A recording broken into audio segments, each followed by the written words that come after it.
हमने जो नीति वचन 28 का 1 पढ़ा है, लिखा है कि दुष्ट लोग जब कोई पीछा नहीं कर रहा तब भी भागते रहते हैं, और जवान और धर्मी जवान सिंह के समान निडर बसे रहते हैं। धर्मी और अधर्मी दुष्टता की बात बताई जा रही है कि जो दुष्ट होता है, कई बार क्या होता है कि एक भाई हैं, उनसे मेरी बार बात हुई तो वो कभी कोई 10-15 साल पहले गलत काम किया करते थे, चोरी डकैती। तो आज वो कहने लगे कि आज भी जब हम सो रहे होते हैं और हमारे पास को गाड़ी निकल जाए तो ऐसा लगता है कि मुझे पकड़ने आ गई, चौकीदारी में तिनका, है ना।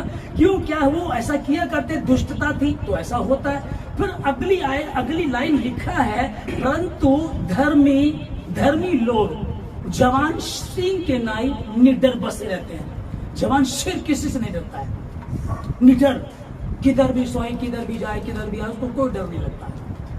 हाँ, तो जब इस वचन को हमने पढ़ा, जब हम धर्मी होंगे तो कौन सी आशीष को पाएंगे, वो वाली। हम कहें कि बच्चों को हम बचाएं, यार पुलिस महकमा ठीक नहीं है, हम ऐसा सुनते हैं, वो ठीक नहीं है, चलो मान लेते हैं, मैं गलत नहीं कह रहा हूं, मान लेते हैं, ठीक है ना। तो कौन सा महकमा ठीक है बताइए।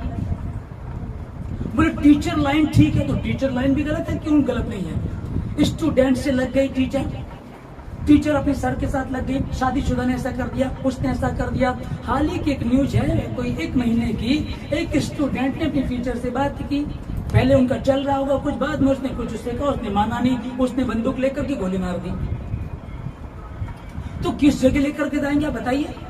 हॉस्टल में सही रहेगा, कोई सही नहीं है, हॉस्टल में सही नहीं। अरे जब आप घर में नहीं रख पा रहे हैं, घर में पिता को पता है कि वो घर में बच्चे रह रहे हैं, उसके बाद कैसे फोन आ गया, कैसे बात चल रही है, कैसे उनकी सेटिंग हो गई, ये कैसे हो गया। आप प्रभु में हैं, मसीह होने के बावजूद भी आप पूछिए प्रभु के दास से, आप पूछिए पवित्र आत्मा से, प्रार्थना कीजिएगा। जब आप प्रार्थना करेंगे तो भेद प्रकट होंगे। यीशु मसीह जब मीटिंग लेता था, उससे पहले प्रार्थना करता था, मीटिंग लेने के बाद भी प्रार्थना किया करता था। तो इसका मतलब हमको भी वैसा ही करना चाहिए। वो प्रार्थना का जीवन उसका था, और वो पतरस से कहने लगा, क्या तू मेरे साथ एक घड़ी भी नहीं जाग सका। ठीक है, वो यही बात कर रहा है। जब आप प्रार्थना करते हैं तो परमेश्वर भेदों को प्रकट करेगा। जब आप प्रार्थना करेंगे तो प्रार्थना उस बीन की तरह है, जब एक सपेरा बीन को बजाता है तो उस नागिन को, उस इच्छाधारी नागिन को, उस सांप को बाहर आना ही पड़ता, मजबूरी है उसकी। आप प्रार्थना कर रहे हैं, प्रार्थना की आग लगेगी, आपके कमरे पर आग लगेगी, और उस दुष्ट शक्ति को भागना ही पड़ेगा, क्योंकि परमेश्वर का जीवित वचन आप डिक्लेयर कर रहे हैं, आप यीशु मसीह के नाम से प्रार्थना कर रहे हैं। जब आपने प्रार्थना किया, उसको बाहर आना ही पड़ेगा, और जब बाहर आएगा तो उठाओ डंडा और मार दो।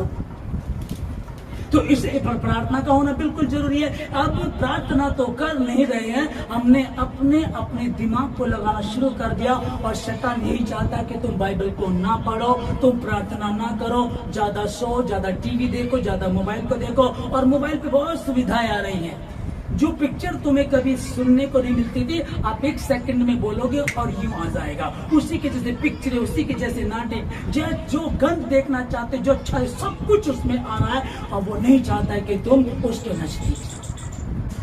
अंत के समय ज्ञान इतना बढ़ जाएगा, अंत के समय में ज्ञान इतना बढ़ जाएगा। अब इटली जो है, इटली मेडिकल को लेकर के अगर हम बात करते हैं तो वो विश्व में दूसरे नंबर पे आता है।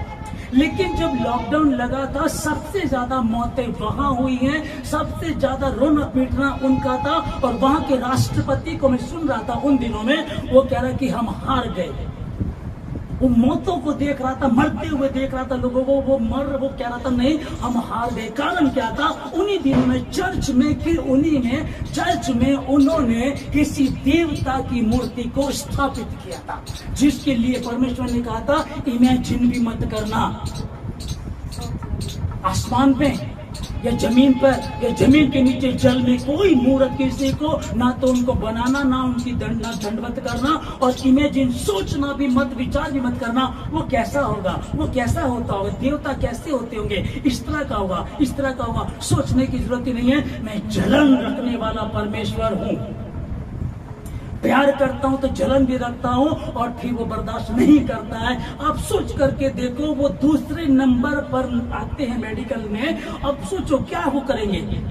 हम हार गए, हम थक गए। कारण क्या था? तुमने मुझसे बैर किया है, तुमने मुझको गुस्सा दिलाया। और परमेश्वर इस बात में बिल्कुल स्पष्ट है, वो पक्षपात नहीं करता।